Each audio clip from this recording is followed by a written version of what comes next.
Hi friends, నా పేరు రవి. మీరు చూస్తున్నారు Ravi bike garage Telugu. Friends, ఈ ఒక వీడియోలో మనము హోండా యాక్టివా బెడ్ బుషెస్, అదేవిధంగా షాక్ అబ్జర్వ్ బుష్ అనేది ఏ విధంగా చేంజ్ చేయాలి అనే దాని గురించి తెలుసుకోబోతున్నాం. ఫ్రెండ్స్, కొత్తగా చేసే వాళ్ళైతే మీరు పుల్లర్లు అనేది వేసుకొని చేయాల్సి ఉంటుంది.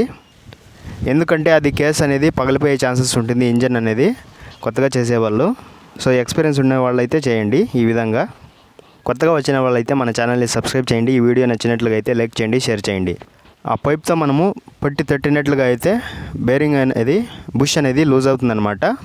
ఆ లూజ్ అయిన తర్వాత మనము ఆ విధంగా రాడ్తో పట్టి తట్టాల్సి ఉంటుంది. ఆ విధంగా తట్టినట్లుగా అయితే మనకి బెడ్ బుష్ అనేది వచ్చేస్తుంది. ఫ్రెండ్స్, బెడ్ బుష్ వచ్చిన తర్వాత మనము కొత్త యొక్క బుష్కి ఆయిల్ అనేది వేసుకోవాలి. లైట్గా ఆయిల్ అనేది వేసుకున్నట్లుగా అయితే మనకి నీట్గా వెళ్ళి కూర్చుంటుంది. మనము స్ట్రైట్గా తట్టాలి. ఫ్రెండ్స్, స్ట్రైట్గా తట్టినట్లుగా అయితే మనకి బుష్ అనేది నీట్గా వెళ్ళి కూర్చుంటుంది.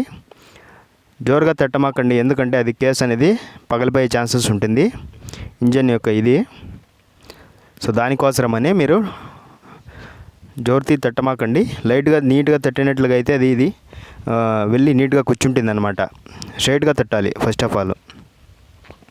ఆ పైప్తో ఆ విధంగా తట్టినట్లుగా అయితే మనకి నీట్గా వెళ్ళి కూర్చుంటుంది. తర్వాత షాక్ అబ్జర్వ్ బుష్. ఫ్రెండ్స్, ఇది షాక్ అబ్జర్వ్ బుష్ కూడా అదే విధంగా షాక్ అబ్జర్వ్ వేస్తాం కదా మనము, ఆ బుష్ కూడా అదే విధంగా మనము తీయాల్సి ఉంటుంది. బుష్ అనేది దీనికి కూడా అంతే, మనము లైట్గా ఆయిల్ వేసి స్ట్రైట్గా తట్టినట్లుగా అయితే మనకి నీట్గా వెళ్ళి కూర్చుంటుంది. ఆ విధంగా తట్టాల్సి ఉంటుంది. ఫ్రెండ్స్, మనము సుతితో రబ్బర్ సుత్తి యూజ్ చేయండి. నేనైతే డైరెక్ట్ సుత్తి యూజ్ చేస్తున్నాను. మీరు రబ్బర్ సుత్తి యూజ్ చేసి ఫస్ట్ ట్రై చేసేవాళ్ళు ఈ విధంగా చేయాలి. ఫ్రెండ్స్, రబ్బర్ సుత్తి యూజ్ చేయండి. మీ దగ్గర పుల్లర్ ఉన్నట్లుగా అయితే మీరు పుల్లర్లనే డైరెక్ట్గా పెట్టి మనము పుల్లర్లతోనే మనము తీసి మనం అదే విధంగా వేయాల్సి ఉంటుంది. నేను పుల్లర్ లేకుండానే ఈ విధంగా చేస్తున్నాను. ఫ్రెండ్స్,